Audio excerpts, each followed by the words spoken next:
If you live or work in Calgary, you know that downtown is starting to feel more a bit like a ghost town. 30% of the core is vacant, some office towers completely dark. So now the push is on for bold ideas to change the city's core. We're joined by Thom Mahler, who works on downtown strategy for the city of Calgary. Good morning to you. Good morning. Thanks for having me. First of all, I hope you're keeping warm. Doing our best. Okay, good. Calgary, we know, elected a new mayor in the fall. She has said her #1 priority is getting downtown back on its feet. So what will be the next step to do that? Well, in April of last year, Council approved a new downtown plan and a downtown strategy, and as part of that, they've allocated over $250 million towards implementing that strategy. And there's three main planks to that. The first one is to really emphasize investment in the private sector, where we've allocated over $100 million towards the conversion of office buildings to other uses, specifically residential uses to start.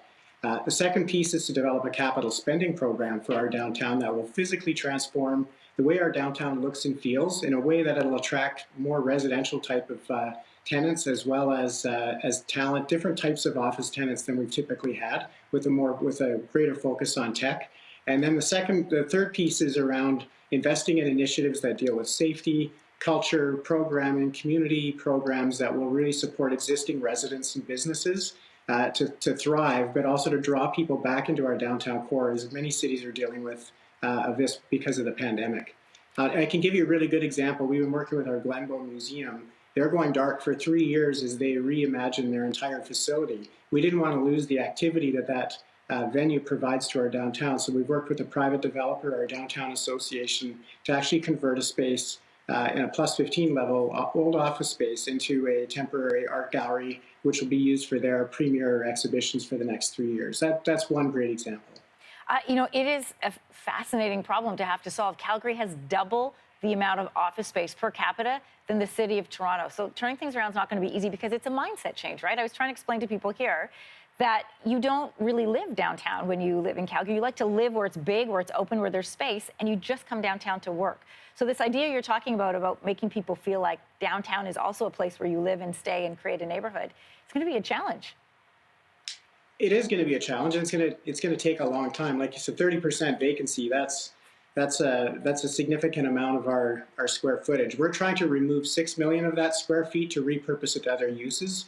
Part of that is residential development. So we have a first phase of our program I mentioned is to really focus on residential, and that's probably the biggest silver bullet any city has, is to try and draw people to live back in your downtown. Any city that's been successful in their downtown will have a strong residential core. But we also want to attract other types of uses, whether that's post-secondary cultural uses, they can be education uses, schools, things that will draw a different type of demographic to the downtown and create a different feel. And that will make a different type of group people comfortable coming to our downtown, and it'll just give it a different vibe, a different feel that people are used to downtown Calgary as being this head office, and it's really how do you change that character so that you can continue to attract a different type of clientele. Well, one thing I know about people from Calgary, they're very creative, they're very adaptable.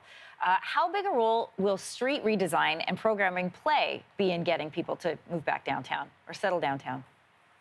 Yeah, it's going to be a huge part. Our downtown was designed to move people in and out as fast as possible at rush hour because we had, as you mentioned, we have way more office space per capita than many cities. So we had a lot of people coming downtown to work, all generally at the same time. With the change of people working from home and a change in our oil and gas sector, a much more diversified workforce, we're actually able to take some of that space away from cars and buses and transition it into other uses that give opportunities for people to linger, to hang out. So really extending patios, extending sidewalks, opening up more room for things like people to use scooters or to walk or to wheel and bike to work and move around the downtown. So that's going to be a significant part. Cities have learned so much during the pandemic about how you do that. You can do it temporarily, you can pilot different things, and you can eventually move to much longer term reconstruction. But we can start things today and really set ourselves up for success in the future. Hey, Thom, it is fascinating to find out what's going on downtown in the city of Calgary and the plans to change all of it. Happy New Year to you. Thanks for coming on this morning. Thank you so much for having me.